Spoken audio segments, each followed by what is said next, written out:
Maître Augustin Kabaka, bonjour. Bonjour. Vous êtes notre invité. Dites-nous comment jugez-vous aujourd'hui la situation sociale de notre population? La situation sociale de notre population, ou la situation sociale, mieux, la situation sociale de notre pays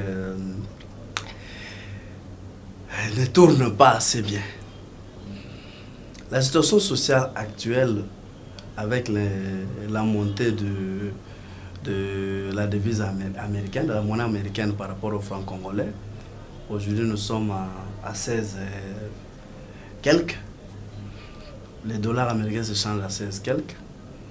La situation sociale, ça a des répercussions par rapport au budget qui avait été voté, le budget 2017, où les fonctionnaires sont payés au taux, à moins que je me trompe, au taux de 145. Au taux de 145, donc ça a les répercussions. Vous êtes au taux de 145, vous devez, l'argent qu'on vous paie sur ces taux-là, mais le taux aujourd'hui c'est à 160. Donc ça a les répercussions sur le social, la population. Alors, aujourd'hui, sur le plan politique, tout le monde est concentré sur la loi électorale qui a été votée au niveau de l'Assemblée nationale sans l'opposition. Est-ce que juridiquement, ça peut se faire? Oui, juridiquement, ça peut se faire. Comment ça peut se faire? Le règlement d'ordre intérieur de l'Assemblée nationale dit clairement que l'Assemblée peut valablement siéger lorsqu'on essaye, on atteint la moitié plus 1. Comme l'Assemblée a 500 députés, dès que l'on a 251 députés, l'Assemblée peut valablement siéger. Donc, ils ont été au-delà de 251. L'Assemblée pouvait voter. Peut-être que le procédé, l'heure à laquelle l'Assemblée a voté ça, pouvait se voter, mais juridiquement, l'Assemblée peut valablement siéger.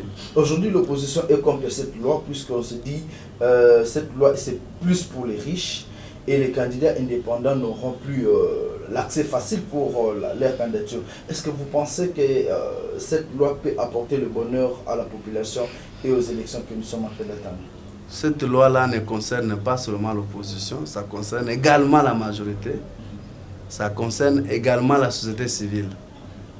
Donc, c'est une loi des riches. Je n'ai pas lu la loi. Les votes a eu lieu à des heures où nous n'avons pas suivi, ce n'était pas aussi en direct.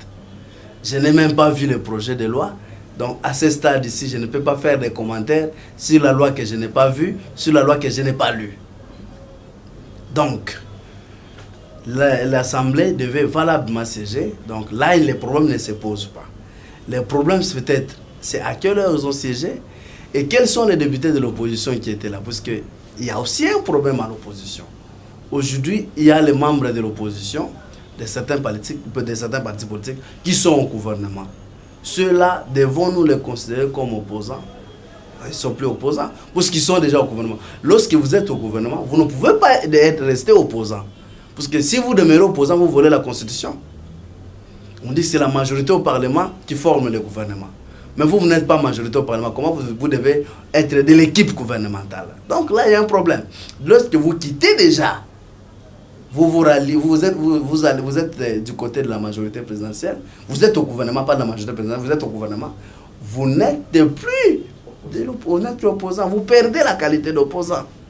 Alors aujourd'hui, l'opposition congolaise est contre cette loi et est en train de mener une marche vers le président du Sénat pour trouver une satisfaction en vue de refuser cette loi. Est-ce que vous pensez que cette démarche est quand même légale? Cette démarche, moi je crois que cette démarche ne va pas aboutir. Ça n'aboutira pas, pourquoi? Puisque même au Sénat, on connaît qui sont majoritaires. Le président du Sénat ne décide pas seul. Ce sont les sénateurs qui vont voter. Et les sénateurs là sont majoritaires. La loi passera. Mais ce qu'il faut se rendre à l'évidence. Même au niveau de toutes les couches de la population, ceux qui sont à l'opposition, ceux qui sont au pouvoir, ceux qui sont à la société civile, cette loi, si c'est une loi qui n'est pas conforme, la personne qui se sentira lésée par rapport à la Constitution va attaquer la loi.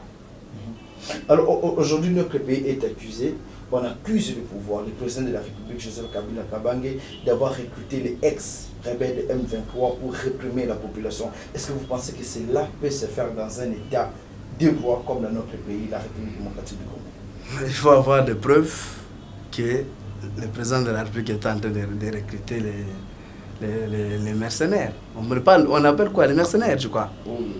Le président de la République qui a le pouvoir n'a pas besoin de recruter les mercenaires, parce que c'est lui qui dirige toute l'armée, c'est lui le chef de l'armée. Donc, ces termes-là ne conviennent pas. Ces termes ne conviennent pas. Donc vous pensez que le rapport de Human Rights n'est pas sérieux?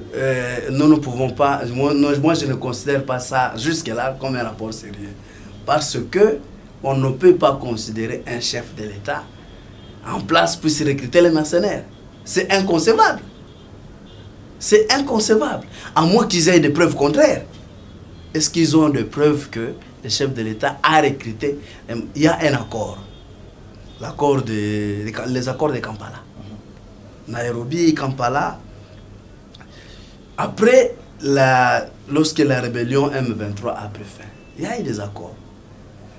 Il y avait des dispositions qui prévoyaient que les anciens rebelles de M23 devaient intégrer l'armée. Je crois que nous sommes à cette phase-là. On ne peut pas dire que ces rebelles sont transformés en mercenaires ou en milices.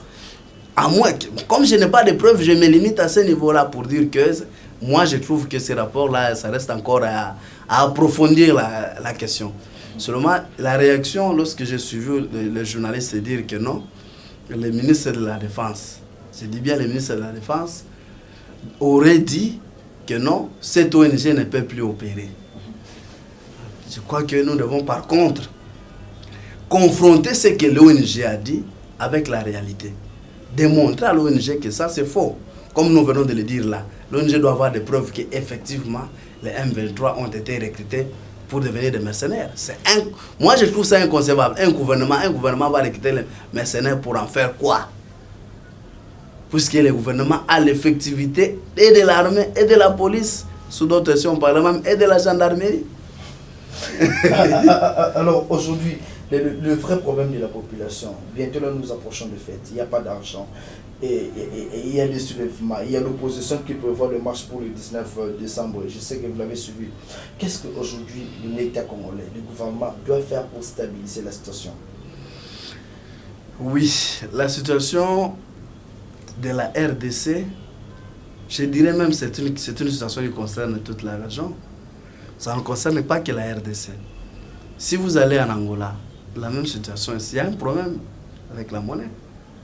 Si vous allez au Gabon, vous allez au Congo-Brazzaville, pratiquement toute la région, il y a une crise économique. Même si on se bat à s'en sortir de cette crise, la crise, pour nous, c'est simple. Je crois que je vous ai dit la fois passée. Aujourd'hui, si on paye seulement la dette intérieure, mais ça va changer beaucoup d'histoire. Puisque la dette intérieure, ce sont des millions de dollars. Des entreprises congolaises, des commerçants congolais qui sont bloqués puisque l'État ne veut pas les payer. Une fois qu'on le paie, ça va vraiment donner un élan. Ça va donner une explosion, excusez-moi pour les termes, à notre économie. La dette intérieure, le paiement de la dette intérieure peut nous aider à nous en sortir de cette situation ici.